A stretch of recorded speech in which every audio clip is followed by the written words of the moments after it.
Assalomu alaykum. TTM 2024 savollarini ko'rib chiqishda davom etamiz. Demak, quyidagicha aniq integral berilgan va bu aniq integralni hisoblash kerak. Aniq integralni men quyidagicha yozib olaman. 1 plus 1 dan y gacha 1 taqsim x 1 taqsim 1 plus ln x dx. Endi 1 taqsim x ni dx ni ichiga olib kirsam, differensial ichiga bu 1 dan y gacha 1 plus ln x d ln x bo'lar ekan. Endi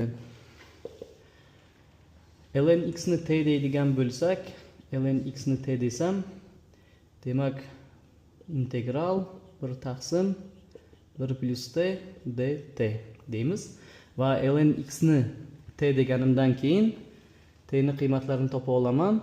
Demak x 1 bo'lganda ln x ning x ni o'rniga 1 olib kelib qo'ysam, t 0 bo'ladi, t1 t2 y bo'lganda 1 bo'ladi. Demak 0 dan 1 gacha chegaraga o'zgaradi.